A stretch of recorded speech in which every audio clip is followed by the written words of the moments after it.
¿Ya? Hola, buenas tardes. Bienvenidos a la 23ª reunión interhospitalaria de la ARC.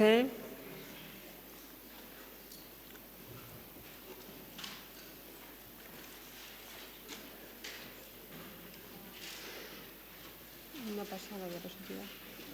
No. Ya, no pasa.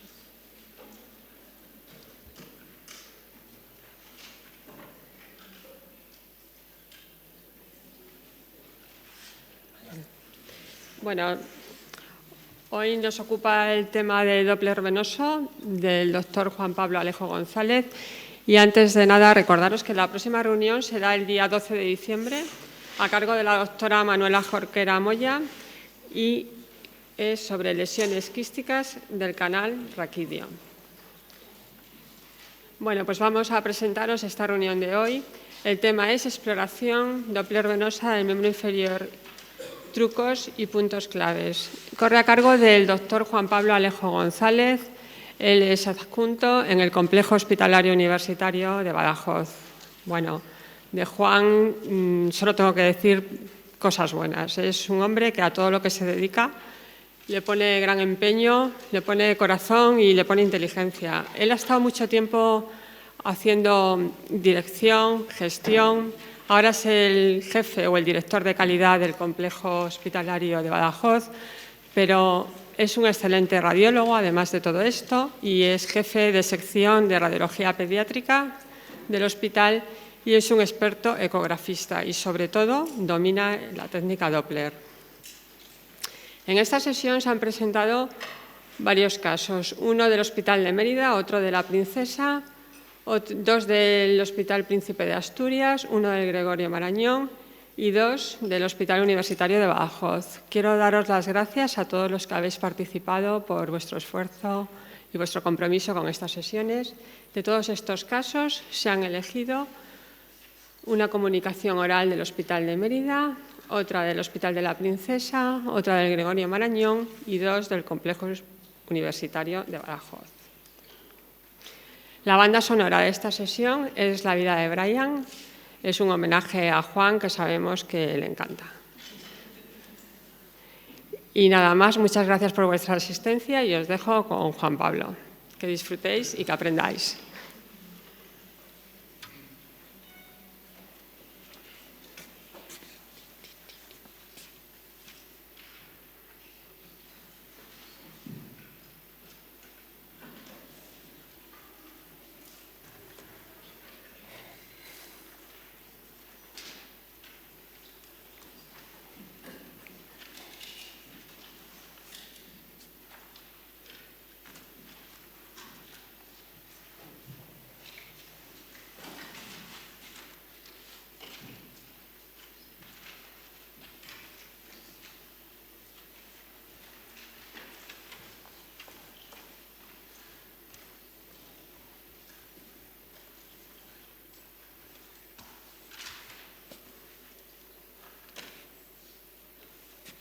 Bueno, pues buenas tardes.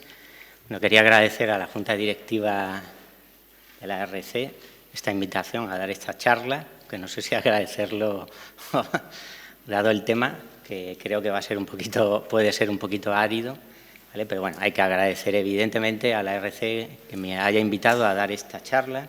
También quería aprovechar la ocasión, bueno, también al recuerdo de la vida de Brian.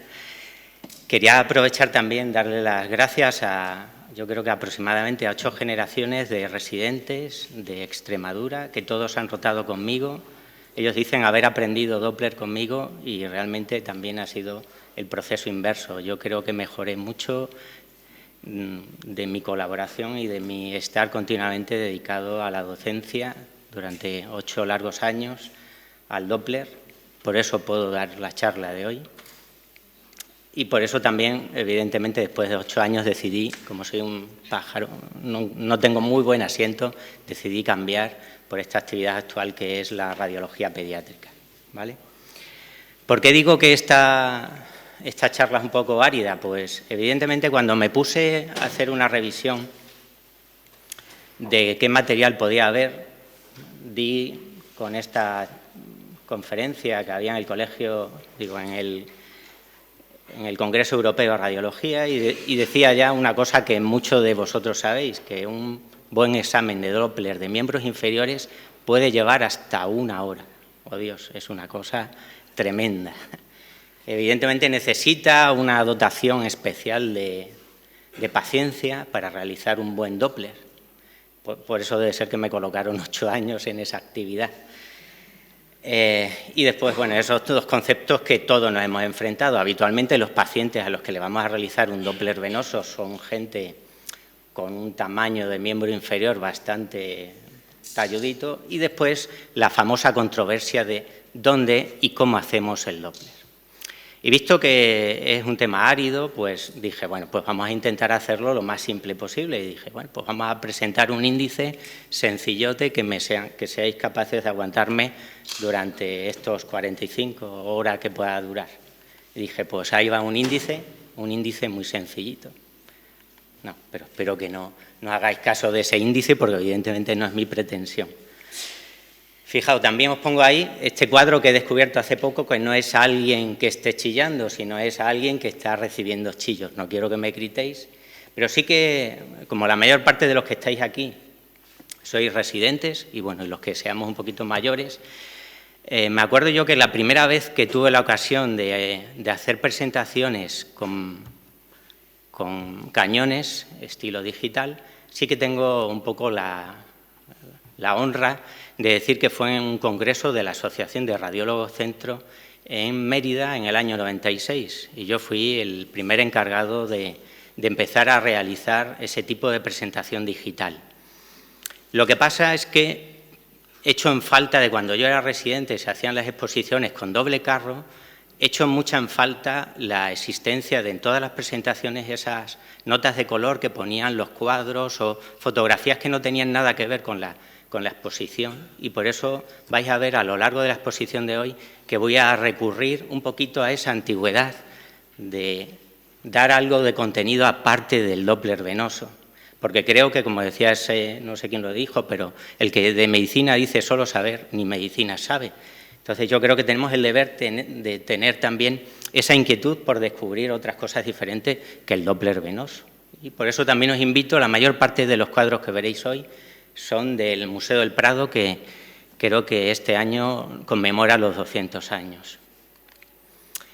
Y entonces, efectivamente, el motivo principal y lo más sencillo que podemos abordar para hacer un buen Doppler de miembros inferiores son estas 2 cuestiones. ¿Funciona bien el sistema venoso profundo? ¿Funciona bien el sistema venoso superficial? Es solo eso. No es nada más complejo o más sencillo que lo queramos hacer. Pero para eso, y lo saben todos los residentes que han rotado conmigo, tenemos que tener estas condiciones sin las cuales no va a salir nada bien. En primer lugar, que sea el estudio correcto y después correctamente realizado. Para que eso ocurra, evidentemente, tenemos que tener un conocimiento muy detallado de la anatomía venosa, de la patología venosa, del diagnóstico diferencial que se nos puede presentar y de qué tratamientos tienen, en este caso fundamentalmente, en la parte más compleja de la charla, los cirujanos vasculares.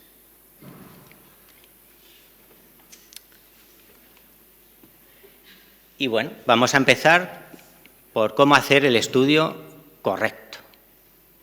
Pues obviamente el estudio correcto nace de que esté bien indicado. Si no está bien indicado, pues no vamos a empezar a hacer un buen estudio. Eso lo digo porque muchas veces llegan a nuestra consulta pacientes que realmente tienen patología arterial y nos piden un ecodoppler venoso. Es obvio lo que dice aquí el Colegio Americano de Radiología, que el estudio Doppler venoso de miembros inferiores es aquel que se debe hacer a pacientes con evaluación de trombosis venosa o aquellos en los que vamos a valorar el tan dificultoso concepto de insuficiencia venosa. Aquí quiero hacer referencia porque creo que el doctor Re Martínez, que probablemente conozcáis, yo no lo conozco en persona, solo lo conozco por las presentaciones que he visto por internet, creo que ha sido la primera persona que ha hecho unas presentaciones con un detalle bastante interesante.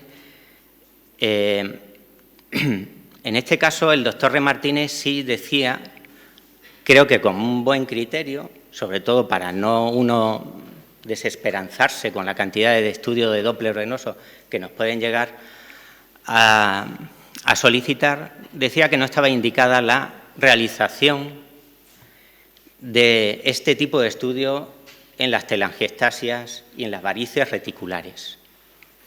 Y fijaos, esto es una copia literal de un libro que he encontrado. Al final de la exposición veréis la bibliografía que he consultado, pero es una doctora que calculo yo que será un poco de ascendencia española, porque se llama Mendoza, pero es alemana, y tiene un tratado única y exclusivamente dedicado a la insuficiencia venosa en el sistema venoso superficial. Y cuando aborda el tema de las indicaciones, veis que ella sí cree que hay que hacer, creo que con toda lógica para manejarse ellos, para un radiólogo que recibe 20.000 peticiones, no, que efectivamente hay que hacer un estudio de Doppler venoso en las telangiectasias y en las venas reticulares. ¿Por qué?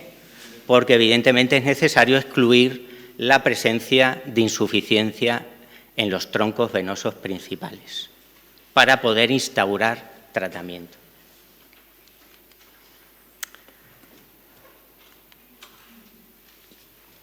Vamos a ver si pasa. Bien, una vez que ya hemos determinado qué es lo correcto, vamos a intentar vislumbrar cómo hacerlo correctamente. Y eso pasa, en primer lugar, por la sala. Esta es la sala de ecografía que dispuse yo durante 8 años. Evidentemente era una sala que no estaba dedicada única y exclusivamente a realizar ecodoppler. Era una sala realmente de una mesa telecomandada y que, como podéis ver, aproveché, yo creo que es muy aprovechable, ya veréis, la existencia de la ventana del control, porque me va a dar una luz indirecta con el paciente. Y creo que es importantísimo, lo veréis en las siguientes diapositivas, que nunca perdamos de vista un contacto directo con la extremidad del paciente y con los datos clínicos que aparecen en el miembro. Si analizamos la sala de ecografía de la doctora Mendoza, que publica en su libro, veréis que tiene como curiosidad la presencia de un balón para sentarse, pero fijaos, una de las controversias fundamentales es si el Doppler venoso se hace con el paciente de pie o con el paciente tumbado. Pues la doctora Mendoza, aunque dice que se hace de pie, evidentemente tiene una mesa camilla inclinada en Antitrendelenburg 45 grados, como lo hacíamos en el Infanta, y tiene una elevación enorme. Por eso se tiene, calculo yo, que hacer todas las exploraciones de Doppler de miembros inferiores de pie y se tiene que quedar sentadilla. Supongo yo que estará esperando en tener ella también su propia insuficiencia venosa. Y finalmente, este es otro artículo, sacada la fotografía, de un artículo de los chilenos, que creo que también están haciendo unas magníficas presentaciones, en la que nos presenta el famoso atril para realizar al paciente el estudio de pie. ¿Vale? Yo cuando pedí que se hiciera esto en el Infanta, me contestaron que probablemente por seguridad de pacientes, soy ahora mismo efectivamente coordinador de seguridad y calidad del área de salud de Badajoz, pues obviamente no se puede utilizar ninguna herramienta que no haya pasado por una especie de marcado de Comunidad Europea. Y si esto lo hacéis efectivamente pues en la carpintería del hospital, de vuestro hospital, probablemente estéis contraviniendo una norma de la comunidad que desconozco, ¿vale? Pero efectivamente sería este el medio en el que se va a hacer, ¿vale? Esas son las salas tipos y tenéis que elegir cuál es la que os convence más. Y con los datos que yo os vaya a dar, pues tendréis que ver qué es lo más pertinente en vuestro trabajo habitual. La sala, como os he dicho, creo que debe ser como una sala de un clínico, es decir, tiene que estar muy bien iluminada antes del estudio y durante el estudio, porque creo que seguimos siendo médicos, aunque seamos radiólogos, pero seguimos siendo médicos. Y el irnos acostumbrando a la clínica y aprendiendo de la clínica, al final vamos a ser tan clínicos como ellos. Y una buena inspección visual antes de realizar un buen ecodoppler es absolutamente necesario. Yo ahora, después de 8 años o casi 10, en los que me dediqué a hacer Doppler de miembros inferiores, prácticamente no necesitaba realizar el Doppler para saber si me iba a encontrar con una insuficiencia troncular de la safena, de la mayor, de la menor, o prácticamente toda la patología. ¿Por qué? Porque ya prácticamente con estos datos clínicos ya va muy bien enfocado el paciente. Como curiosidad, veis que en la inspección visual vamos a poder clasificar la clínica del paciente con la clasificación CEAP. En mi medio, en el Hospital Universitario de Badajoz, los cirujanos vasculares siempre nos mandaban los pacientes clasificados con la CEAP, pero curiosamente no es la CEAP. Siempre nos lo mandaban clasificado con la C. Nos decían grado CEAP 1, 2, 3, 4, 5 o 6, cuando realmente no es la CEAP. La CEAP es la conjunción de la clínica, la etiología, la anatomía y la fisiopatología. Pero veréis que por lo menos en mi experiencia, ningún cirujano vascular va a tener el atrevimiento de decirte el grado CEAP real que tiene el paciente. Solo va a acudir a la C. Y una vez que ya hemos revisado el miembro y hemos aprendido, por lo menos hemos intuido cómo está ese miembro, tenemos que decidir cómo vamos a explorarlo. Simplemente aquí voy a introducir que al paciente, evidentemente, lo vamos a poder explorar tanto de pie como sentado, como en decúbito supino, en maniobra semisentada en 45 grados, es decir, un Fowler, o un decúbito prono. Y una vez que hemos visto esto, pues vamos al siguiente punto, que sería el ecógrafo. Este cuadro, que todos sabemos cuál es, creo que es magnífico, pero bueno, yo tengo la intuición y cuando empiezo siempre, una residente que no había rotado nunca conmigo, el lunes ha estado conmigo, o el martes, fue Marta, el martes.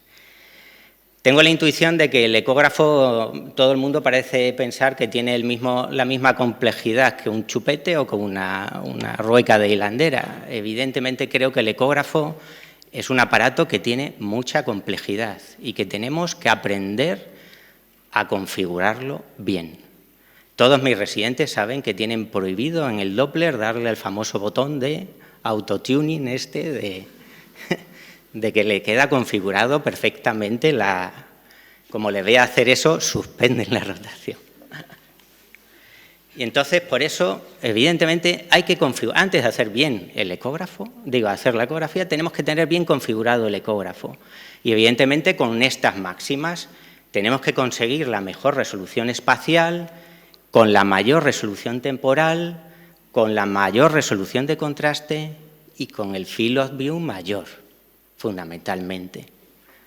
Como vio el otro día Marta conmigo, evidentemente un field of view amplio disminuye mucho la resolución temporal porque los ordenadores que tenemos son limitados. Hasta que mis hijos no se dediquen a hacer ordenadores cuánticos, creo que vamos a seguir con estos petardos de ordenadores que nos van a dar estas limitaciones. Paso previo, lógicamente, utilizar la sonda adecuada. ¿Cuál es la sonda más frecuentemente utilizada? Pues las lineales de 7 a 10 megahercios.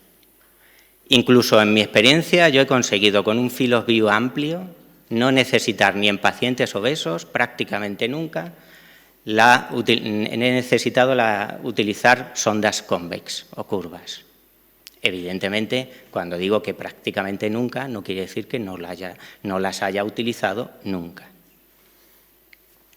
Y las lineales de más de 10 megahercios, que le encantan a mi amiga María Ángeles, para músculo esquelético, dice la doctora Mendoza que no son tan necesarias, pero yo también las he utilizado, no con fines de diagnóstico monumental o de diagnóstico claro de insuficiencia venosa, pero veréis que a veces sí nos ayudan.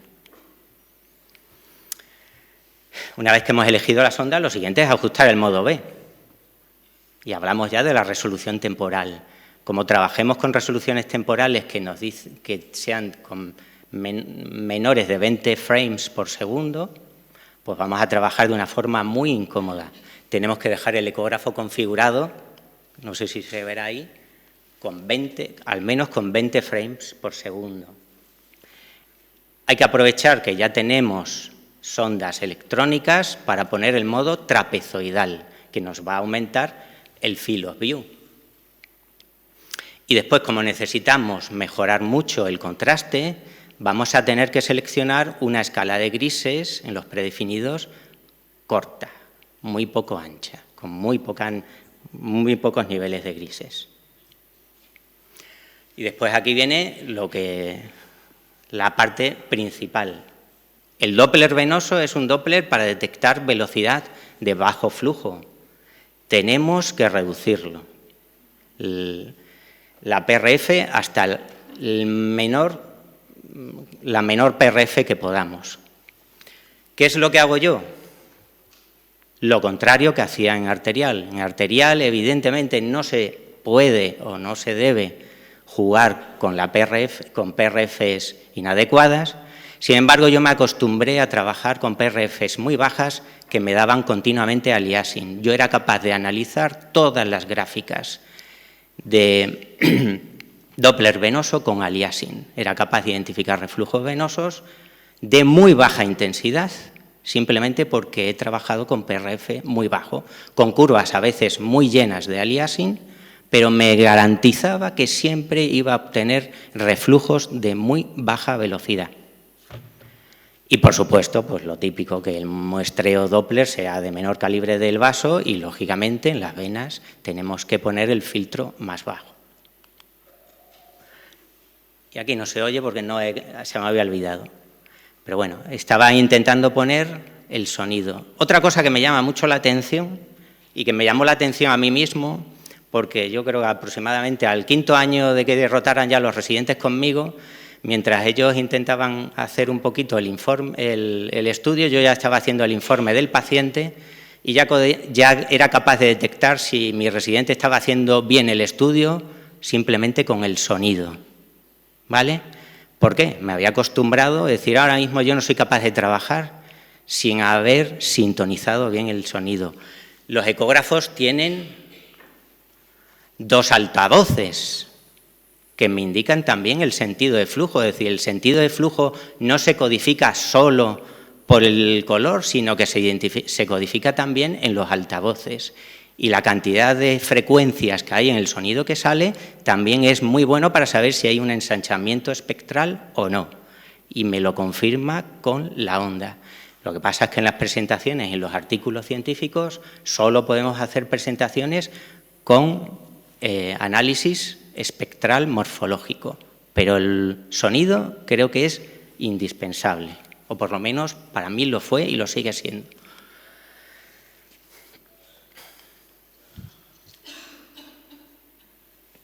Lo siguiente es, una vez que ya hemos elegido bien el ecógrafo, lo hemos configurado, tenemos que tener una sistemática exploratoria. Aquí otra de las cosas que me llama mucho la atención, y casi esto está recogido ahora mismo de un artículo del Radiographics que ha salido hace poco, me resulta llamativo porque el desplazamiento de la frecuencia es directamente proporcional al coseno del ángulo de incidencia. En definitiva, en el Doppler lo ideal no es hacer un Doppler inclinado de entre 40 y 60, lo ideal es 0, estar dentro del vaso. ¿Podemos conseguir hacer un Doppler venoso simulando estar dentro del vaso? Sí.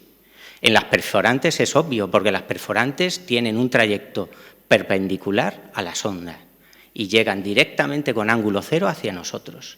Y aunque no vayamos a hacer un ejercicio de medida de velocidades, el resultado de las ondas, el resultado espectral morfológico va a ser infinitamente mejor cuando hacemos la incidencia 0 que cuando la hacemos con ángulos que vayan camino del 60. Y evidentemente a partir de 60 grados es absolutamente inaceptable obtener ningún tipo de registro, ni Doppler color, ni Doppler pulsado.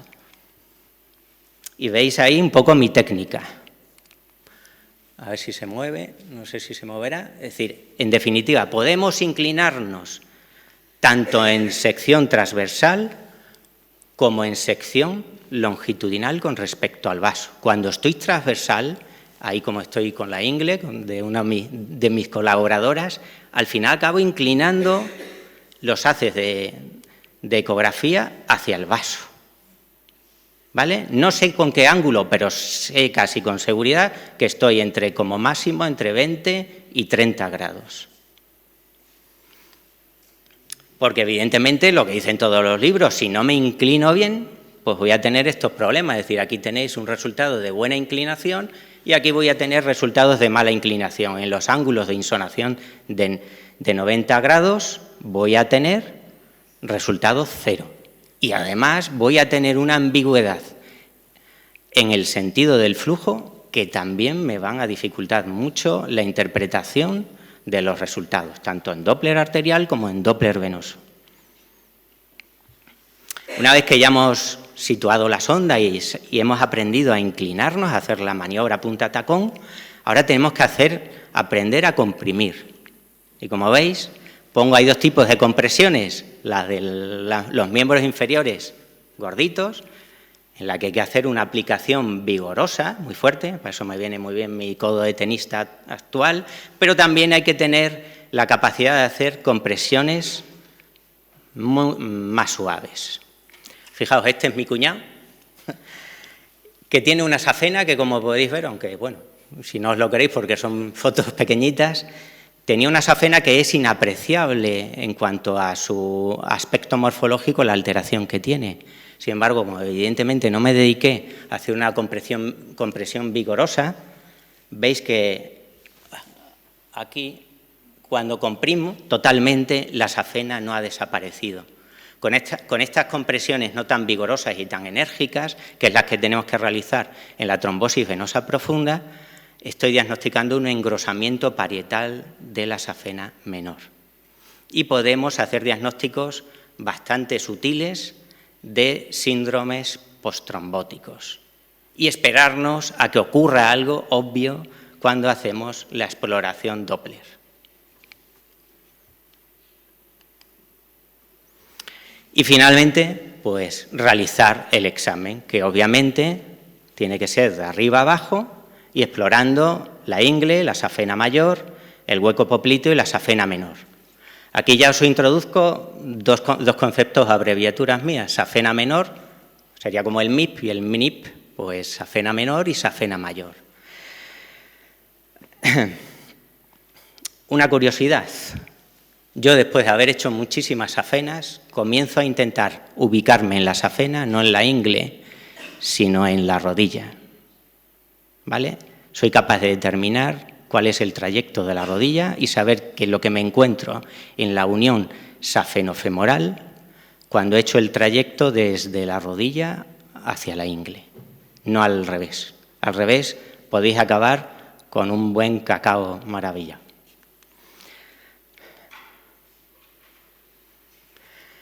Y otro tema controvertido, las maniobras de provocación. Según la doctora Mendoza, estas son las maniobras de provocación que tenemos a nuestro alcance. Fijaos, la primera de ellas, evidentemente, no es una maniobra de provocación, aunque, bueno, puede provocar vuestro interés, pero no es en sí el flujo espontáneo. Ahora vamos a verlo. También quiero aquí un poco rendir tributo a ese famoso artículo del Doppler Made Easy, que también aparece en un artículo del Radiographics, que me parece fabuloso, ¿vale? El que trata, además de ilustrarnos cómo se debe hacer un buen Doppler de hígado, nos trata de ilustrar de cómo debemos nombrar a las ondas que aparecen en el Doppler, ¿vale? Y yo he sido un fiel, bueno, en la medida de lo posible he sido un fiel seguidor de esta nomenclatura, porque los que me conocen saben que soy, en ese sentido, muy cartesiano, y cuando hay una terminología bien determinada me resulta muy inseguro y no me gusta. En cuanto veo algo que está bien determinado, me agarro a él como un clavo ardiendo, y efectivamente yo creo que es un artículo fabuloso para que sepamos hablar, sepamos de qué estamos hablando, de monofásico, fásico, etcétera, ¿vale? La doctora Mendoza, en ese sentido, es una cirujana vascular y no lo tiene claro, y muchas de las cosas le hemos ido dando esa vertiente radiológica. ¿Qué pasa en el flujo espontáneo con el paciente tumbado? Pues, en primer lugar, mi experiencia y la de la mayor parte de los que han hecho Doppler de vena es que cuando interrogamos la vena aparece un flujo fásico con una o dos curvas superimpuestas. Mis residentes saben que como no encuentre un flujo así, no me encuentro tranquilo, ni en la femoral, ni en la femoral superficial, bueno, la femoral común, la femoral, ahora veremos a qué me estoy refiriendo, ni en la tibial posterior, ¿vale? Tenemos que ser suficientemente, tener el interés, el coraje de intentar sacar esta onda incluso distalmente, y en la poplita ya no digo, ¿vale? Pero cuanto más distalmente consigamos sacar este tipo de flujo, es que estamos haciendo una maniobra perfecta de inclinación de la sonda y no estamos comprimiendo la vena de tal forma que no vemos lo que sucede dentro. Y aparte de ver este tipo de onda, veis que al final es la misma onda que vemos en las venas suprahepáticas, es similar. Lo único que está un poquito mejor modulada por la respiración. ¿Qué pasa en la respiración? Pues que cuando le digo que haga una inspiración profunda o cuando expire durante mucho tiempo, lo que estoy consiguiendo es aumentar la presión intraabdominal y estoy modulando esto, pero no estoy haciendo que desaparezca. También eso es necesario. Después de eso, también me siento confortable y tranquilo de que no ocurre nada en la cava y de que no ocurre nada en las ilíacas. Y fijaos, ya parece una cosa muy llamativa. ¿Por qué los cirujanos vasculares quieren hacer todos sus estudios de pie? Si resulta que inmediatamente después de poner de pie a un paciente, después de haberle explorado, que supongo que le explorarán, lo ponen de pie y le hacen el estudio y resulta que se encuentran con perdonad porque me gusta, yo tomaba pocos apuntes y he cogido la abreviatura, pero bueno, son nomenclatura de fórmulas matemáticas, inexistencia de flujo. Es decir, después, inmediatamente después de ponerte de pie, no hay flujo. Pues qué coña marinera, como tenga que esperar a que se vuelva a poner flujo en la vena femoral, porque efectivamente, fisiológicamente, las venas se rellenan por ese palabra que no he sido capaz de traducir, que se llama compliance, complianza, pero bueno, lo busqué en el RAE y no aparece, distensibilidad, ¿vale?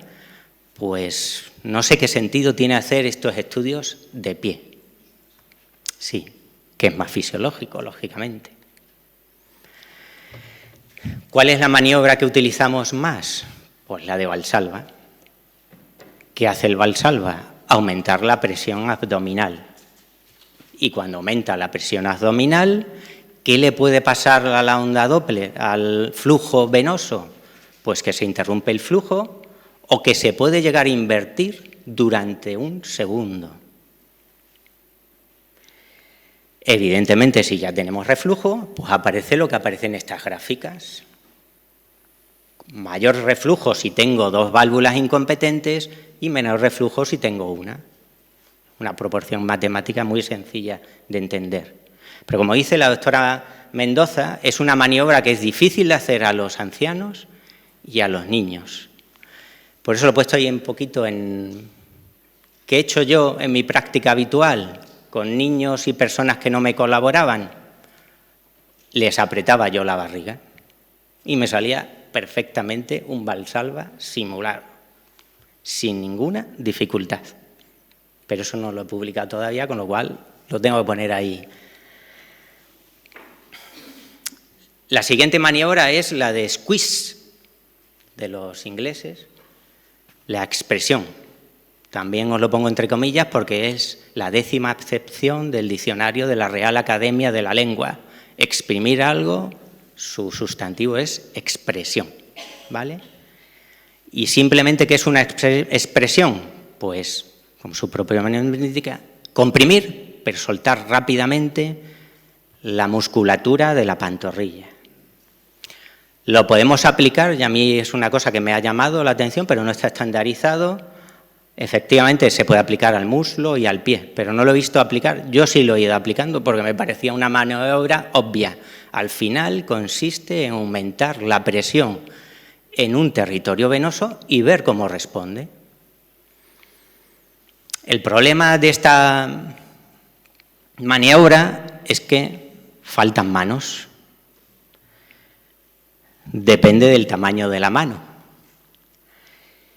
Requiere ayuda, necesita de experiencia, pero lo fundamental, aunque lo he dejado para el final, es que no es fisiológica. ¿Por qué? Porque simula una contracción muscular, pero el músculo sigue relajado, no se ha contraído. Con lo cual, las perforantes, que ahora veremos anatómicamente, no tienen un comportamiento fisiológico, porque cuando hay una contracción muscular se cierran las fascias y se ayuda a cerrar las perforantes. Con esta maniobra no ayudamos a cerrar las perforantes y podemos decir que hay un reflujo en perforantes y no existir reflujo. Entonces, como dice la doctora Mendoza, la incompetencia de una perforante aislada no existe sin conexión a un vaso superficial con reflujo. ¿Esto qué quiere decir? Que como no veamos una variz fuera superficial, aunque hayamos hecho un Doppler y nos diga el Doppler que hay reflujo, no le hagáis caso. ¿Vale? Y la famosa maniobra de Paraná, que me ha servido ya para documentarme esta presentación, que es difícil de encontrar, no he visto todavía ningún vídeo. ¿En qué consiste? Pues fijaos, y ahora entenderéis por qué no vais a encontrar ningún vídeo haciendo la maniobra de Paraná, porque lo que trata de hacer es una contracción involuntaria del sóleo o de la musculatura de la pantorrilla. Y se trata de que el paciente está ahí en su atril y hay alguien que inadvertidamente le da un empujón y él trata de nuevo de recuperar la posición original. Desde luego, evidentemente, faltan manos. Si el paciente es un anciano, se te puede caer, y la verdad es que cortesía, lo que se dice cortesía, no existe en esa relación.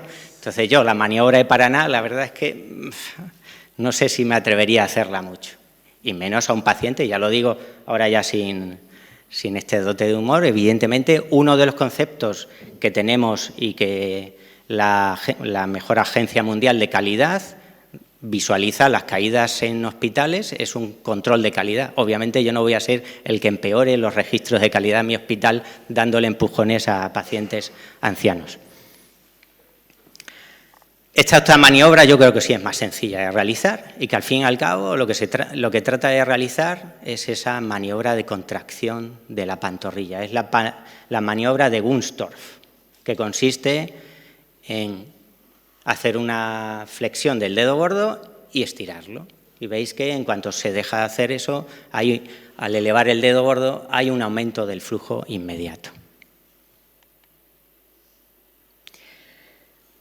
Y la maniobra de Trendelenburg, es decir, hemos dicho que hacemos, o sea, se empieza haciendo o pueden empezar a hacerse el estudio en anti-Trendelenburg. Resulta que esta cirujana decía que se puede hacer una maniobra de Trendelenburg para mejorar la visualización.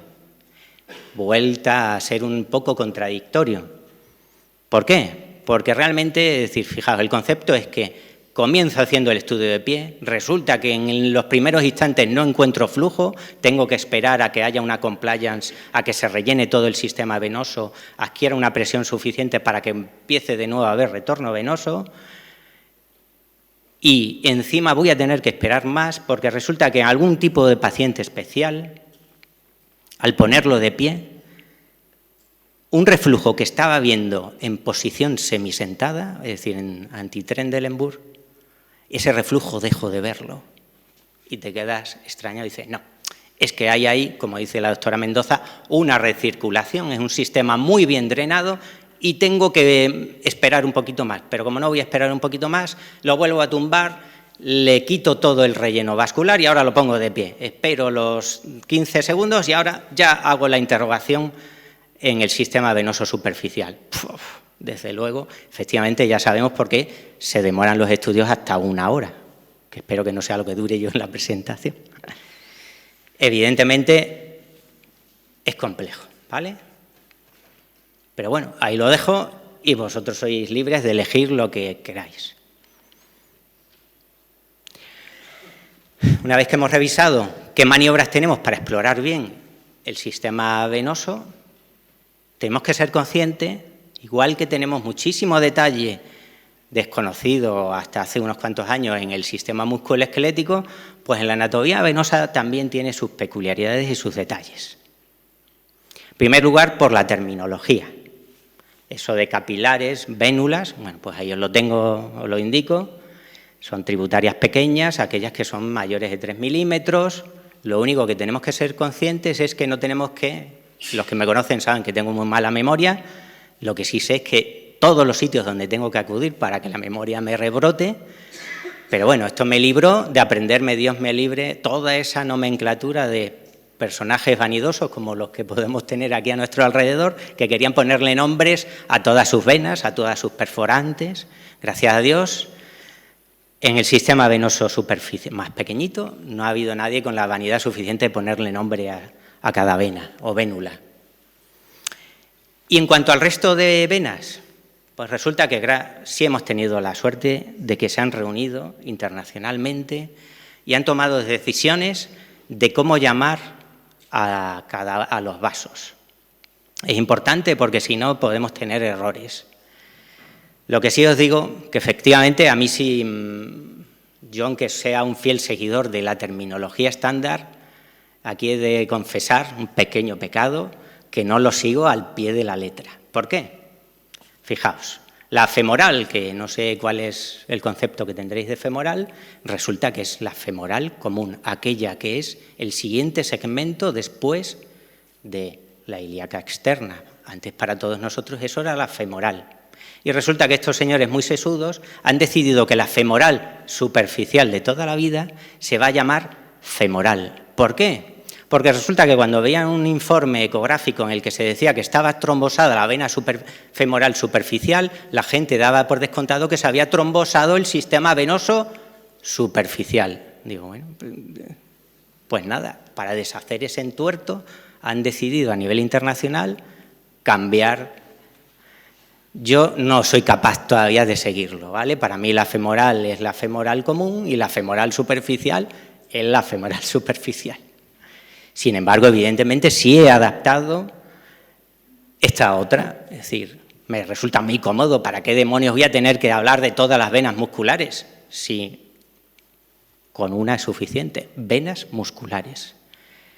Y después, como curiosidad, que la vena tibial anterior es una. Aunque el sistema venoso en general puede estar duplicado, resulta que en la vena tibial anterior solo suele ir acompañando una vena. Como regla mnemotécnica, es decir, si ya es difícil y además si nos cuesta trabajo identificar la tibial anterior saliendo la arteria por la membrana interósea, pues identificar la vena tibial en esas zonas es muy complicado, ¿vale? Entonces, gracias a Dios, solo existe una, habitualmente. No sé si ha pasado. ¿Ha pasado? Es que...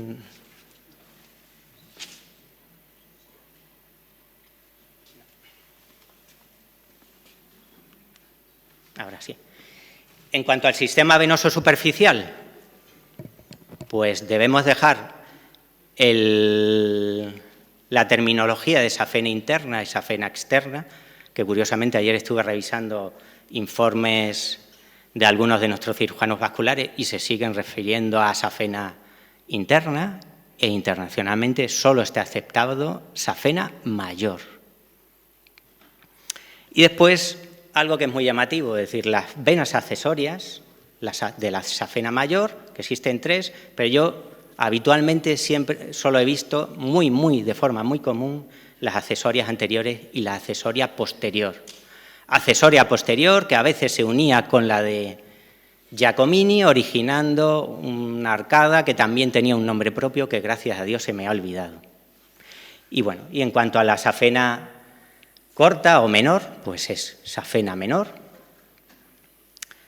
Y para mi desgracia, la extensión craneal de la safena menor no se llama Giacomini, sino extensión craneal de la safena menor, pero tampoco le hago caso y sigo acortando como vena de Giacomini. Esa sí me la aprendí y tengo esa costumbre.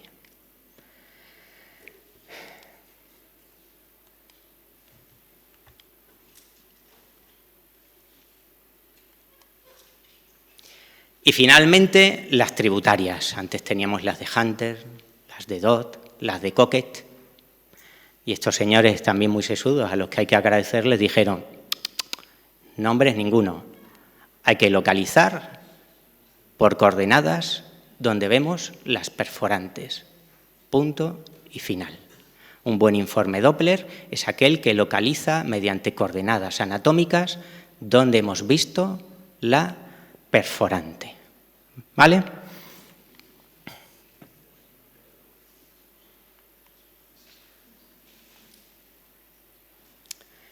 Y como os he dicho, ¿por qué es interesante hacer una inspección visual? Fijaos este Cristo de Velázquez, qué buena iluminación. Pues para que cuando busquemos la safena estemos seguros de por dónde va la safena y si lo que estamos encontrando es una safena mayor o menor. Y esta es la anatomía superficial de la safena mayor, que empieza prácticamente en el maleolo interno, viene en esta disposición y acaba finalmente en la ingle, que es acompañada por el denominado compartimento safeno, que más adelante veremos. Las tributarias también las podemos ver. Tenemos que saber reconocerlas, como esta, la safena accesoria anterior, ¿vale? Que es muy, muy habitual. De hecho, una de mis residentes tiene una safena accesoria anterior.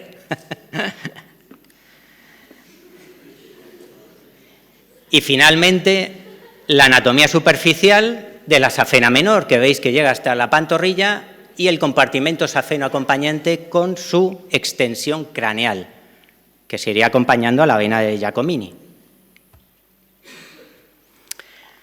¿Y por dónde irían dos comunicantes? ¿Vale? Terminológicamente comunicantes. Son las que se llaman intersafenas de la safena mayor. La más típica es la vena de Giacomini, que veis que se extiende, y volvemos a insistir, viene por aquí por detrás, por la cara, problema del micrófono, por la cara interna del muslo y acaba desembocando, o sea, este posterior interna y acaba finalmente en la ingle. Pero tenemos una comunicante intersafena en la pantorrilla, que no es muy frecuente, pero que sí nos puede dar la lata y que puede tener este sentido cráneo-caudal, pero también puede tener el sentido inverso caudocraneal, ¿vale? Pero también existe esta otra variante.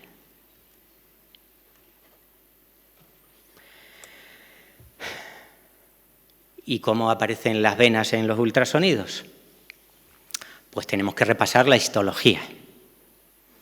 No vamos a ver la pieza anatomopatológica, pero conceptos. El grosor de las venas disminuye en sentido caudal y aumenta con la edad. Con lo cual, la conclusión es fácil. Cuando comprimo, tanto sea vigorosa como no vigorosamente, en pacientes jóvenes o en segmentos distales, si no hago desaparecer la pared de la vena, y además es literal, si no hago desaparecer la pared de la vena, es que está engrosada. Tiene que desaparecer de la visualización ecográfica. Y otro concepto importante que la verdad es que hay que agradecerle, no me acuerdo cuál era el nombre de la doctora chilena, el concepto de válvula terminal y preterminal. También aquí era un vídeo, no sé si funcionará, pero bueno.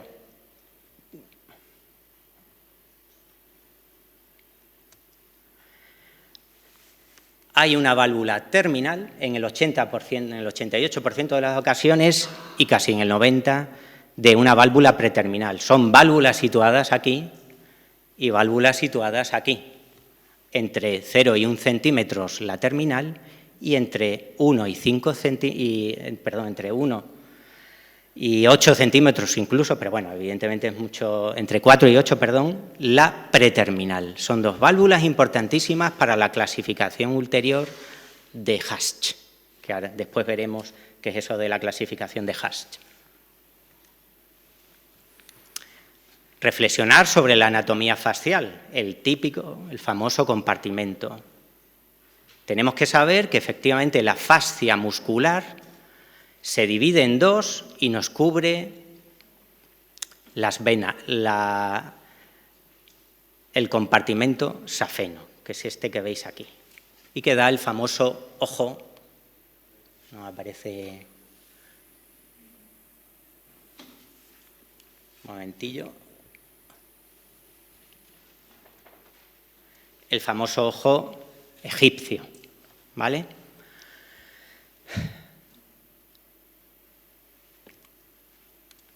Evidentemente, hay una clasificación que veréis que es un poco emborronada. Para nosotros lo más sencillo es este compartimento safeno, pero hay 3 compartimentos. Un compartimento epifascial, que corresponde fundamentalmente en el que se sitúan las venas comunicantes, ¿vale? Y un componente subfascial, que es donde está el sistema venoso profundo. Y después, como es muy importante a la hora de la insuficiencia venosa, un compartimento transfascial, que realmente no es un compartimento, sino que son las venas que atraviesan esas fascias y que conectan el sistema venoso superficial con el profundo. Y aquí veis el efecto ecográfico, el famoso ojo, con la traducción morfológica.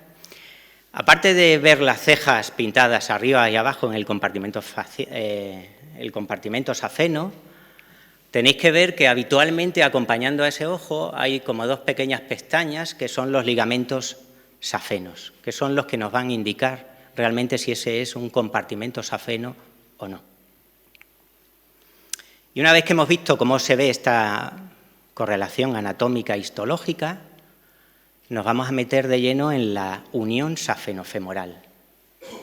Me acuerdo, me quedé muy sorprendido en un curso que di de Doppler en Toledo, también de la RC, que efectivamente, pues la mayor parte de la gente que en el taller que hicimos, pues pensaba que la unión safenofemoral era la llegada o el callado de la safena a la femoral, y que no llegaba nada más. Pero efectivamente llega la vena pudenda, la circunfleja y la epigástrica, y, como no, también la safena accesoria anterior. Para nuestra desgracia, esta no es la única forma en la que suelen llegar estas 5 venas, sino que pueden llegar con toda esta variabilidad anatómica. Pero bueno, una desgracia relativa. Libros hay, ya tendréis esta documentación y simplemente hay que saber dónde está esto para irse un día y consultarlo. Porque, como comprenderéis, yo de memoria tampoco me sé todas las variantes que hay en la unión safenofemoral. ¿Y qué variantes podemos encontrar en la safena mayor? Pues en la ingle y en el muslo la safena mayor suele ser constante, pero hay veces, como en este caso, hacemos el corte transversal y lo vemos normalmente. Sin embargo, hay veces que hay duplicidad. No, fijaos, según el concepto puro, duplicidad es cuando está en el compartimento safeno, y para identificarlo tendríamos que ver que esas 2 safenas constan de su ligamento safeno acompañante. Si no, se considera ese otro vaso que vemos una tributaria. Pero bueno, esto es arbitrario y es lo que dicen los que saben mucho de esto. También podemos encontrar el caso de que en vez de que esté duplicado, esté hipoplásico o aplásico. Y aquí veis el caso de una duplicidad clara. ¿Por qué sé que es una duplicidad? Porque en el compartimento safeno encuentro el ligamento safeno que conecta ambas safenas. El compartimento safeno menor es exactamente igual que el safeno mayor, lo que pasa es que se extiende, y también vamos a encontrar variantes en la unión safenopoplítea. Veis que lo que tenemos en mente habitualmente todos como unión safenopoplítea responde a este esquema. A veces podemos ver este, pero hay que tener mucho cuidado con ese.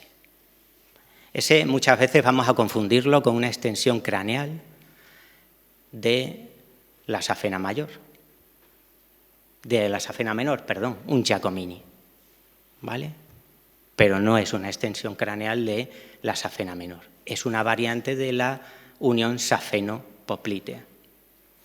Y en este caso lo que tenemos es una ausencia total de unión safeno-poplítea y hay una conexión de la safena mayor con la safena menor. Es una intersafena, la que veíamos en el trayecto superficial.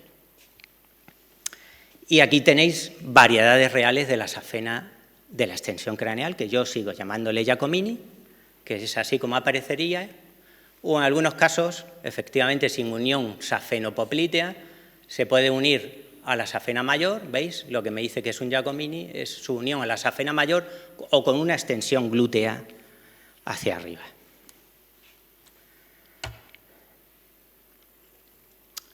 Revisando un poco, aparte de estos datos anatómicos, pues ir metiendo ya conceptos. ¿Cuándo vamos a tener que sospechar ecográficamente que esa vena está mal? Pues cuando el calibre de la safena en el callado excede de 8 milímetros, en el tercio medio de 6 milímetros, en el tercio inferior de 4 milímetros. Yo ahora mismo realmente es que no necesito medir. Al principio esto es como el colédogo, te dedicas a medir y un día dices, si esto parece que ya sabes si está dilatado o no, pues os pasará lo mismo con las safenas si os tiráis 8 años como yo haciendo safenas. Lo mismo pasa con la safena menor, que no debe exceder de 4 milímetros y las perforantes no deben exceder de 3 milímetros. Y el reflujo, que es ese concepto que calculo y espero que entendáis, que es el cambio de sentido, del sentido natural del flujo en la vena, pues se considera insuficiencia. Pues aquí también hay controversia. Yo aplicaría, evidentemente, la regla del segundo. Me parece, aunque ahí os lo he puesto, 0,5 segundos, vamos a meter a gente a operar y calculo yo que me parece que demasiado. Pero bueno, lo que dice la literatura es más de 0,5 en el sistema venoso superficial, porque en el profundo, hasta un segundo podemos encontrarlo. Y aquí veis un reflujo en el sistema venoso profundo de más de un segundo, ¿veis? Y aquí os quiero, es una exploración mía y veis la cantidad de aliasing que tiene esa gráfica. Pero yo ya me acostumbré a revisar el reflujo con sencillez ahí. No se me escapaba ya prácticamente ninguno, pero trabajando con un aliasing que realmente no es muy ortodoxo. Y aquí veis un reflujo clarísimo en una safena mayor, que era de esperar. ¿Por qué? Porque tenía no solamente un engrosamiento crónico por una trombosis crónica de la vena, sino que tenía ya calcificada la vena, ¿vale?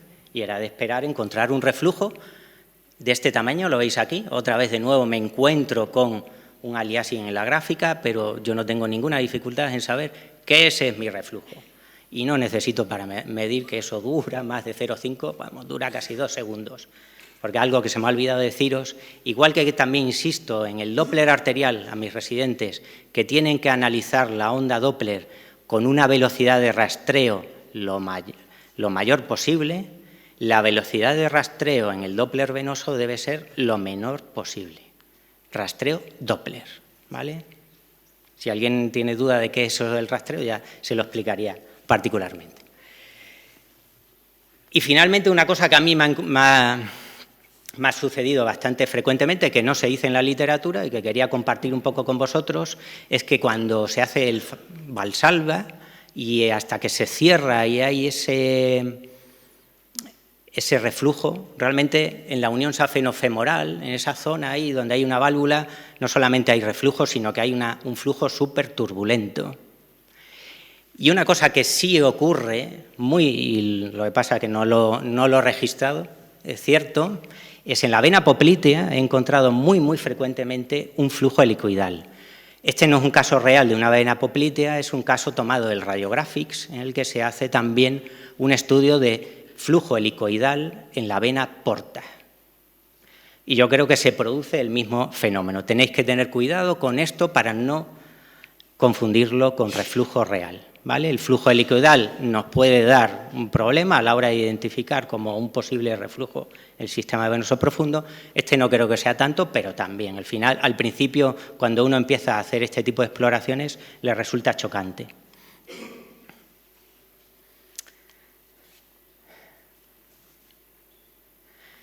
Y ahora ya entramos en qué patología vamos a ver con toda esta disertación que os he dado de cómo se ve.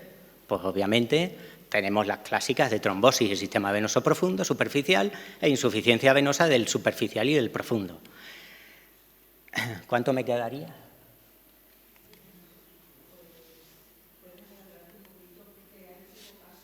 Vale, bueno, entonces sigo tranquilamente. La formación. Bueno, aquí reflexionar sobre la trombosis venosa profunda. La formación del trombo, lo clásico, la tríada de Virchow. No se sabe bien cuál es el huevo o cuál es la gallina.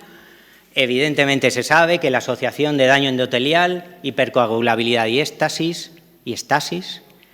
origina una formación de trombo que al final es peligrosa para el paciente y obviamente nos obliga a realizar un estudio urgente. Este estudio urgente de trombosis venosa aguda, habitualmente, en el caso de nuestro hospital, nos lo van a pedir siempre, porque siempre va a estar poco claro. No hay forma de que esté el asunto, no sé en vuestros hospitales, pero en nuestro hospital nunca está claro nada. Siempre es descartar organicidad. Bueno, entonces, evidentemente, yo ya he visto bastantes trombosis venosas agudas y no hace falta hacerle un Doppler para saber que ese miembro inferior está trombosado. Y es más, dicen algunas guías que no hace falta hacer un Doppler ni una ecografía para instaurar tratamiento. Y eso se lo digo a mis alumnos en medicina. Si estás en un pueblo en la Siberia que va a tardar el paciente como 3 horas o 5 en llegar a Badajoz y que le vea un cirujano vascular, Dios mío, sálvale la vida y anticoagúlalo, puñetas, perdonad la expresión. Y no hace falta esperar una ecografía de compresión. Rendir aquí también un poquito homenaje, aunque sea también gráficamente, para que lo mismo que se veía en las antiguas venografías, que vi yo en mi primer año de residente, creo que fue el último año en el que se dejaron de hacer.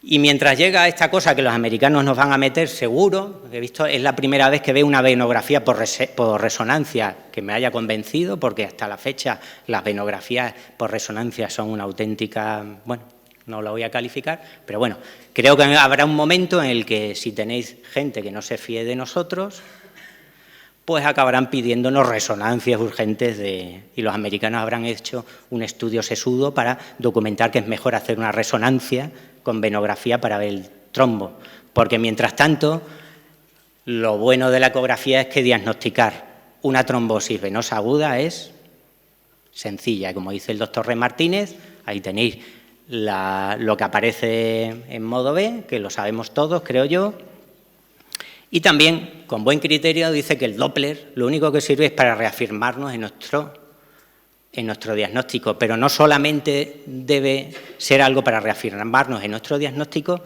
sino que debe ser algo que también incluso nos ayude a situarnos cuando un paciente venga por otra cosa y hayamos tenido la oportunidad de adquirir experiencia, porque cuando tenemos una trombosis, aguas abajo, en este caso, el flujo no va a ser fásico, no va a ser ese flujo que os decía yo antes, con el que me encontraba tranquilo y despreocupado, porque sé que estoy haciendo el estudio como lo tengo que hacer y cuando me sale un flujo así, ya puedo certificar que en algún sitio aguas arriba hay trombosis y me tengo que quedar más tranquilo que unas castañuelas. A lo mejor no estoy viendo el trombo en la ilíaca, pero hay un trombo en la ilíaca sí o sí, cuando encuentro un flujo así en un vaso aguas abajo.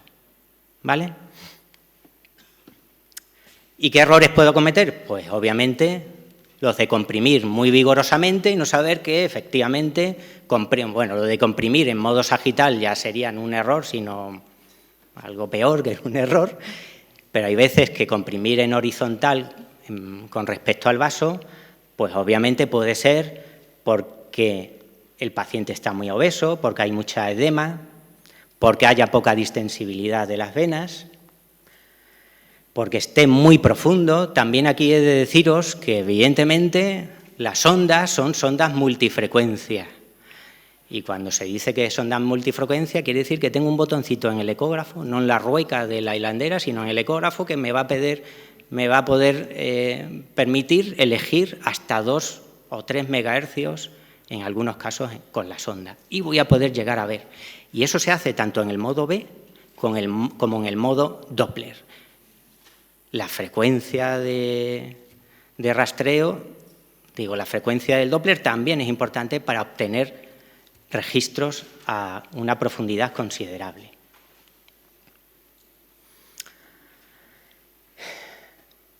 ¿Qué debe incluir un estudio bien hecho de trombosis venosa profunda? Pues mi recomendación, como resulta bastante sencillo, creo que debemos explorar el miembro afecto de arriba a abajo. Y lo que veamos bien y lo que no, pues no se vio. Y el miembro contralateral, pues una vez que tienes experiencia y habilidad de hacer un miembro, pues también de arriba a abajo. Pero veréis artículos por ahí en el que dice que con 2 puntos, la femoral, la ingle y el hueco popliteo es suficiente. La doctora Mendoza, esta cirujana vascular, dice que eso es inapropiado. Yo creo que si está publicado que sí, será inapropiado para su experiencia, pero creo que es suficiente. ¿Y cómo examinar al paciente cuando está en trombosis venosa profunda? Pues fijaos, a mí me molesta mucho que me lo lleven encamado, pero también me resulta muy llamativo que todos estos pacientes le recomienden un absoluto reposo, cuando resulta que, según la triada de Virchow, el reposo, el estasis de la sangre, es el contribuyente máximo a producir un trombo. Una cosa es que se ponga a bailar o a hacer breakdance y otra cosa es que no podamos movilizar absolutamente nada al paciente.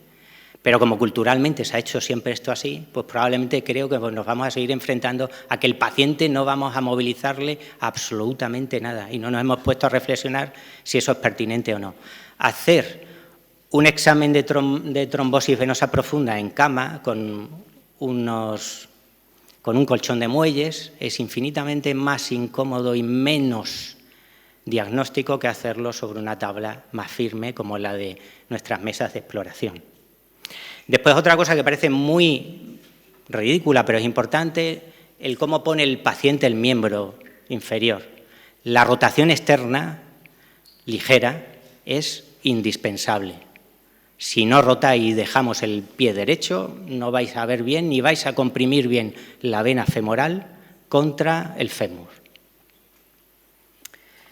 Y después la poplitea, pues quien se haya acostumbrado a explorarla sin movilizar al paciente, estupendo, pero yo si veo que el paciente tiene una mínima movilidad, le indico que haga un decúbito prono porque la dorsiflexión del pie va a hacer que la musculatura, los gemelos, queden muy relajados y la vena poplitea va a estar permanentemente distendida. Sin embargo, a poco que haga una flexión, una extensión plantar, la musculatura de los gemelos va a comprimir la vena y no vamos a saber, si no la vemos, si está trombosada o no, ¿vale? Y la tibial anterior, pues fijaos lo que dice la doctora Mendoza. Le podéis prestar atención, os podéis deslomar, poneros a explorarla en posición sentado al paciente, pero es que muy rara vez se trombosa.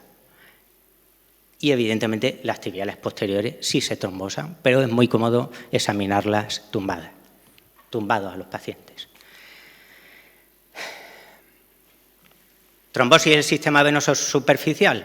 Pues no es tan llamativo como la clínicamente. Eso sí, concepto, tiene periflebitis cuando es agudo y es un acontecimiento del paciente, cuando ha intervenido el médico por delante, con una estrategia de intervención chiva o un stripping, probablemente nos encontremos que a su alrededor no hay periflebitis, ¿vale? ¿A qué tenemos que prestar atención? Y yo se lo prestaba mucho cuando hacía el control de safenectomías mediante endocabulación láser, a la famosa trombosis ascendente superficial, el famoso trombo flotante, simplemente un trombo que está en la safena mayor y que está protruyendo en la femoral. Evidentemente da miedo porque en cualquier momento se puede liberar. Antiguamente ese era un tratamiento de ligadura quirúrgico rápido y ahora mismo es un tratamiento conservador, pero igualmente urgente. Lo que sí hay que reflexionar de la trombosis no es la parte aguda, que es relativamente sencilla, sino el síndrome postrombótico. El síndrome postrombótico no es más que la resolución patológica de una trombosis venosa profunda. Se pueden dar dos formas de alteración. Una, que la vena se obstruya completamente, como el caso A, o que la vena tenga una alteración parietal. El trombo, como pasa en las arterias pulmonares, se va reabsorbiendo y se va adhiriendo a las paredes. Evidentemente, la funcionalidad valvular se pierde. ¿Cómo diagnosticamos el sistema venoso profundo que no se ve? Pues el gran problema es que no vemos vaso, y para decir que ese es un síndrome postrombótico porque se ha ocluido completamente el vaso, tenemos que tener mucha experiencia para decir que no hay vaso relleno. Aquí sí que comentaros que el Valsalva a mí me ha ayudado muchísimo para asegurar, después de aprender, lógicamente, para asegurar si hay vaso o no hay vaso tras una trombosis anterior. Y en cuanto a la forma en modo B de cómo se ve un deterioro parietovalvular, pues fijaros, este es el engrosamiento parietal que os introduje en las diapositivas del principio, y este es un caso extremo en el que ese engrosamiento incluso ha originado calcificaciones parietales. Y aquí empezamos ya con los esquemas de insuficiencia venosa. A efectos prácticos, habitualmente en el centro va a aparecer el sistema venoso profundo, hacia vuestro lado derecho, ya no sé, esto del ser radiólogo derecho, sería la safena mayor y aquí la safena menor, ¿vale? ¿Qué pasa cuando no hay vaso? ¿La femoral se ha ocluido completamente? Pues obviamente lo que pasa era lo que os decía, que hay un reflujo, realmente no hay un reflujo, hay un cambio del sentido del flujo en la perforante y pasa desde el sistema venoso profundo y superficial a la safena y sigue su curso. Pero evidentemente esa situación, realmente el sistema venoso no tiene el mismo tamaño que tenía originalmente, se va produciendo una hipertensión. Y acaba originándose una dilatación de la safena mayor. Entonces, aquí viene mi primera reflexión. Cuando hacemos una exploración, sin saber mucho de Doppler, pero en modo B, y ya tengo experiencia suficiente para decir que no hay sistema venoso profundo visualizado a nivel de canal de Hunter o de vena femoral, y tengo una safena mayor con un calibre considerable, aunque intente explorar y me salga un reflujo, no nos lo creamos en principio, ¿vale? Al principio, probablemente al final sí. Porque lo más seguro es que es este mecanismo. La safena se está dilatando para acostumbrarse a recibir todo ese flujo que tendría que llegar al sistema venoso profundo. Pero hay un momento que, lógicamente, la safena no es capaz de aguantar esa hipertensión venosa, acaba haciéndose igualmente insuficiente y acaban recibiendo esa hipertensión tanto la propia safena distalmente como tributarias de la safena. Y aquí veis este caso. Este caso es un caso nuestro también, en el que existe una clarísima, lo veis ahí, insuficiencia del sistema, un reflujo, y se produce No, esto es lo siguiente, perdón, no se ha producido esta siguiente. Y la siguiente forma de resolución sería, en vez de ocluyéndose el sistema venoso profundo, es engrosándose y perdiendo su función valvular. Y al perder la función valvular, igualmente esa hipertensión venosa se transmite a la perforante y de ahí a una tributaria. ¿Vale? Resultado, que si encuentro una insuficiencia en un paciente que sabemos que ha tenido una trombosis venosa profunda, encuentro una insuficiencia venosa y una perforante que veis, en el que veis que claramente el flujo viene hacia la sonda, es que nos encontramos con este reflujo, ¿vale? Y este tipo de insuficiencia. ¿Vale? Entonces, por aclarar, porque me he liado, estos son dos cosas diferentes. Esta sería la situación que acontece cuando se ocluye completamente el sistema venoso profundo y esta es la situación que acontece cuando el sistema venoso profundo sigue permeable pero ha perdido toda su capacidad valvular.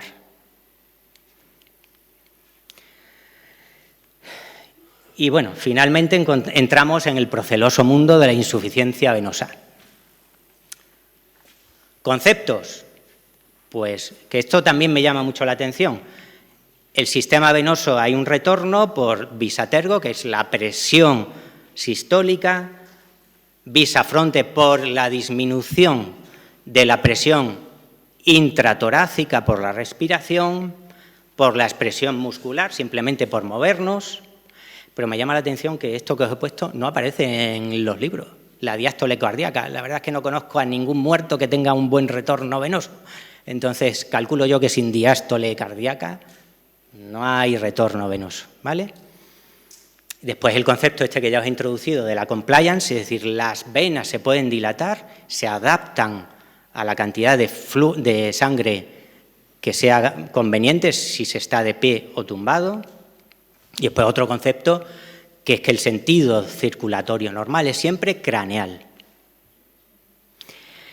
Y aquí veis... Este es un esquema adaptado de la doctora Mendoza. ¿Cómo se distribuye? Veis que fundamentalmente el sistema venoso profundo es el que más sangre recoge.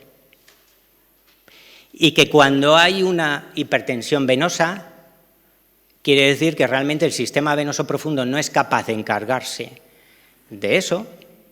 Bueno, no es exactamente así, pero bueno.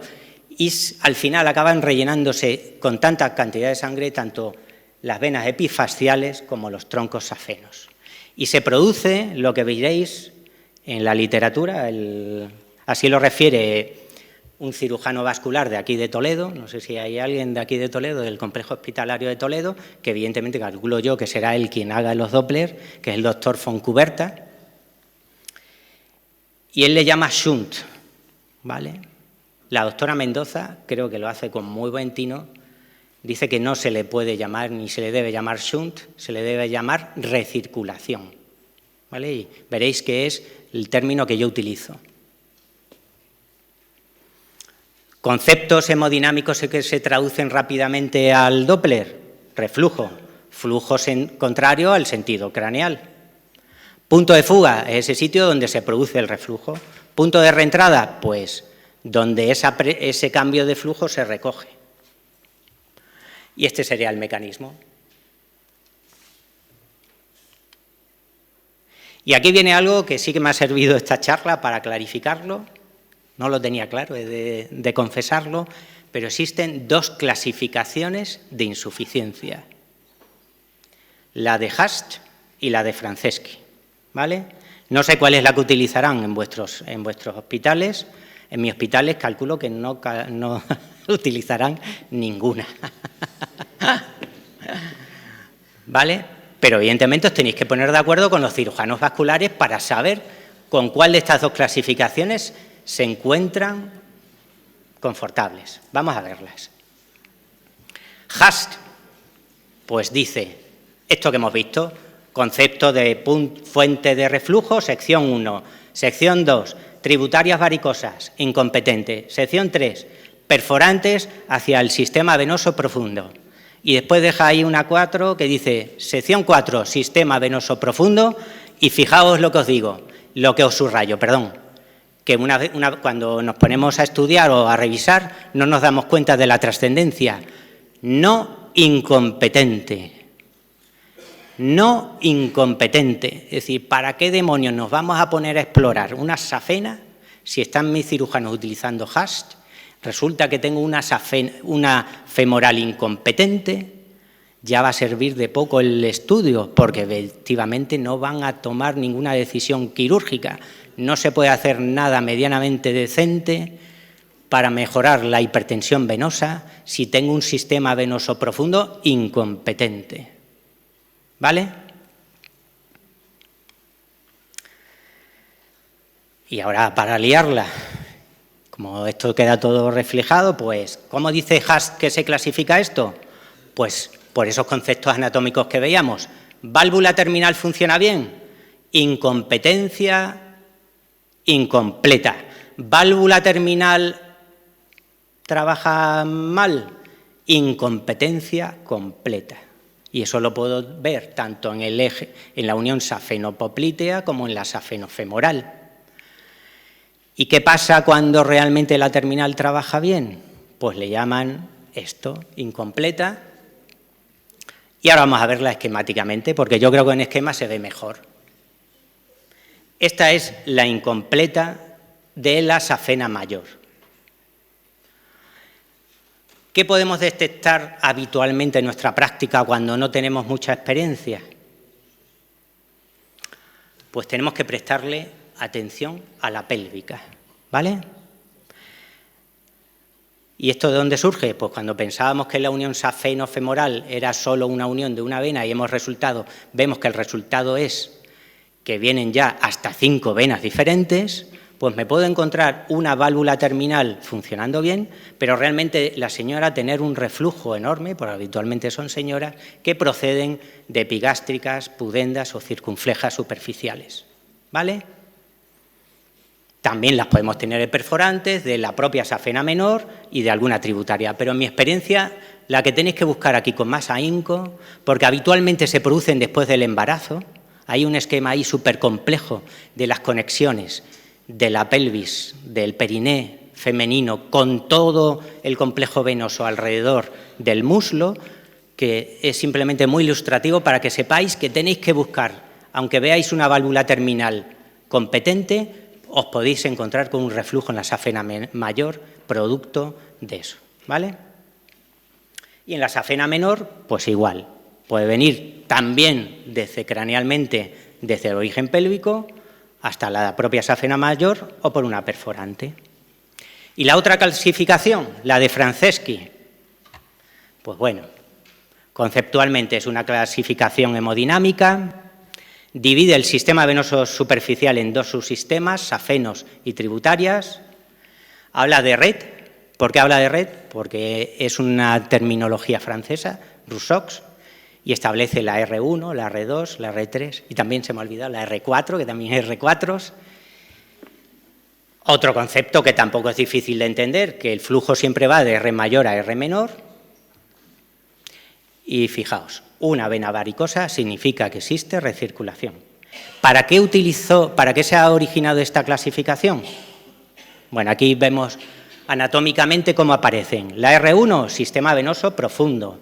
R2, el superficial, la safena. El R3, por fuera de las safenas. Lo veis aquí, serían tributarias. Y las R4, pues unas especiales que conectan 2 segmentos R2. Esto lo podéis aprender de memoria y ya está, no hace falta, os tenéis ahí un esquemita y cuando vayáis a hacer el Doppler, ahí lo tenéis, ¿vale? Yo no me lo aprendí de memoria. El doctor von Kuberta hizo estos gráficos que a mí me parecen bueno, muy cirujanos vasculares, no me gusta este esquema, ¿vale? Aquí tenéis los nombres, veis que le llama shunt, no son shunt, son recirculación tipo 1, tipo 2, tipo 3 y tipo 4. ¿A cuál tenemos que prestar más atención? Pues de nuevo a la recirculación tipo 4,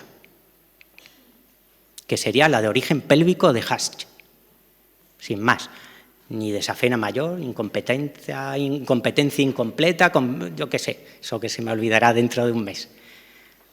Viene del componente pélvico tipo 4. Tipo 3 y tipo 2 y tipo 1, son las dos que tenemos que prestar atención, entre otras cosas porque la más frecuente y con la que nos vamos a encontrar habitualmente es con la tipo 3. Entonces tenemos un mecanismo que es apretar con el dedito. Si yo aprieto con el dedito en una tributaria, veis que en el patrón B, en la gráfica B, al apretar, en el tipo 1 no cambia el patrón. En el tipo 3, en el que la tributaria está incompetente, cambia el patrón es decir, independizamos ese sector y ya no contribuye a más reflujo, con lo cual hay reflujo pero menor. ¿Os acordáis al principio de la charla, esa perogrullada de a más válvulas incompetentes afectadas más reflujo? Pues, ¿en qué consiste el dedito aquí? Sectorizar y decir, pues tengo un sector con 1 o 2 sectores con incompetencia. Cuanto más sector incompetente, más reflujo.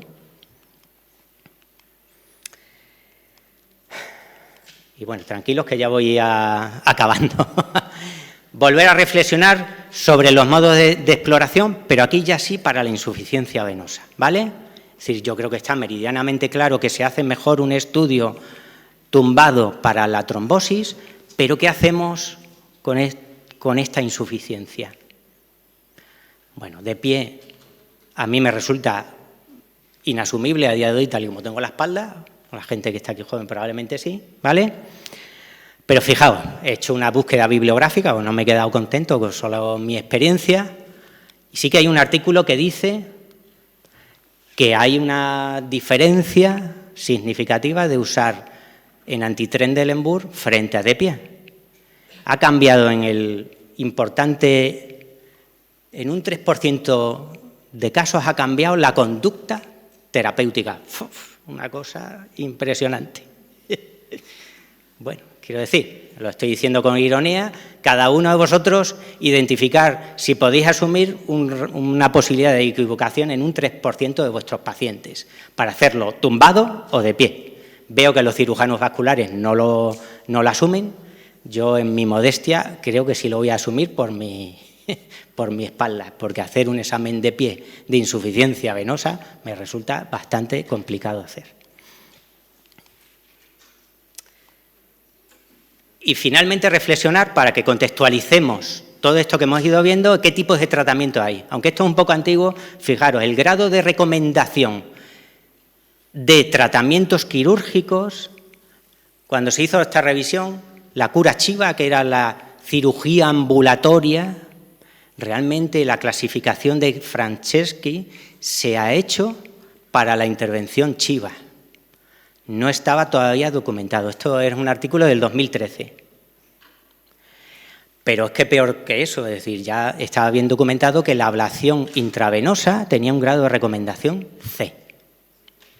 Debe ser por eso que nuestros cirujanos vasculares son tan buenos que siguen haciendo el stripping venoso y se quedan tan panchos, ¿vale? Entonces, esto también jocosamente, es decir, tenéis que saber qué tratamientos están aplicando vuestros cirujanos para saber qué estudios tenéis que hacer.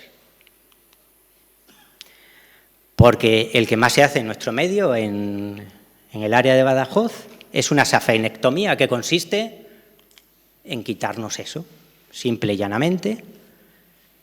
Y no sé si habéis visto alguna vez cómo hacen la técnica de stripping, realmente es una fleboextracción, es una cosa llamativa, es realmente como un martillo y arrancan de cuajo tras hacer una crosectomía, es decir, previamente a hacer la fleboextracción, el cirujano tiene que hacer una ligadura del callado y para eso tiene que saber que hay una anomalía o no en la unión safeno-femoral.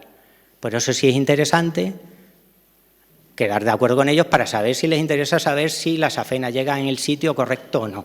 Habitualmente sí está en la ingle, ¿vale? Si tenemos unos cirujanos que sí quieren hacer esta estrategia chiva, que hay dos tipos, la 1 y la 2, como he dicho, fijaos, igual que la intentamos distinguir diferenciando qué circuito es el que está hipertenso o no, pues ellos independizan los circuitos que están afectados por la incompetencia. Y eso es la técnica de chiva. No os puedo hablar más de ella porque en nuestro medio no se usa. sí se estuvo realizando la intervención mediante ablación intravenosa, que veréis en los libros que es habitualmente una ablación térmica por láser, por vapor de agua o por radiofrecuencia, pero hace poco ha salido también otro aparato que se llama Clarivane, que es este, que veis aquí, que simplemente es un daño endotelial por movimiento mecánico y que parece que también, como decía un anestesista, a mí me va muy bien, digo, ¿y a tu paciente? No sabemos cómo les irá, ¿vale? Y finalmente sí quería, incidiendo y volviendo un poquito al espíritu que siempre quiero imbuir a mis residentes, la sensación de que debemos ser médicos. Aunque acabamos diagnosticando trombosis aguda, a mí sí que a lo largo del tiempo sí me ha planteado bastantes dudas. Mucha gente me llega con edema de miembro inferior y acabo haciendo un Doppler y no soy capaz de demostrar insuficiencia venosa. Un conocimiento clínico de qué tipo de edemas hay para que me quede todavía más confidente, como dicen los portugueses, en que realmente he hecho bien la exploración, es que vaya aprendiendo también de la clínica.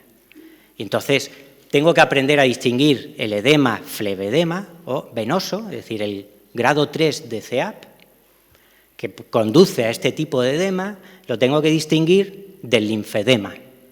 El linfedema, que evidentemente es la extravasación por un problema en la capilaridad linfática, se podría distinguir, fijaos, con este signo, que se llama el signo de Stemmer, que es que cuando hago una pinza en el segundo dedo, no soy capaz de pinzar. ¿Vale? Eso me distinguiría un linfedema, que es muy habitual, de un flevedema. Y sobre todo, que la hinchazón va siempre desde la pierna hacia el pie, ¿vale? No es un edema en global del miembro inferior. Y después yo creo que es más bien una lipodistrofia, más que un edema, pero bueno, también nos puede servir para, si algún día nos encontramos, que es el lipoedema. Como veis, es una anomalía en el número de adipocitos. No son anaplásicos ni displásicos, pero es decir, en definitiva, una displasia. Y como veis, tiene esta configuración. Es un engrosamiento simétrico que empieza supramaleolar y se extiende hacia arriba. Y aquí tenéis un poquito el diagnóstico diferencial. Resulta que incluso podríamos ver en un linfedema los colectores linfáticos engrosados, ¿vale? Yo creo que, aunque lleve mucho tiempo de experiencia de ecografía, creo que me acostumbraría más a hacer un diagnóstico clínico que a hacer un diagnóstico de engrosamiento de un capilar linfático. Y ya está. Esto es un poco toda la bibliografía que he intentado repasar para que os haga una presentación, creo que con los últimos datos que tenemos de la bibliografía de la insuficiencia y el Doppler venoso, ¿vale? Y nada más.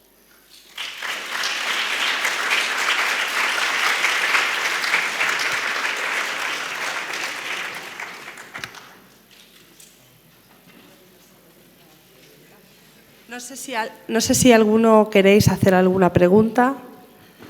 Si no es así, vamos a descansar 10 minutitos, ¿vale? Y seguimos con los casos, con las presentaciones.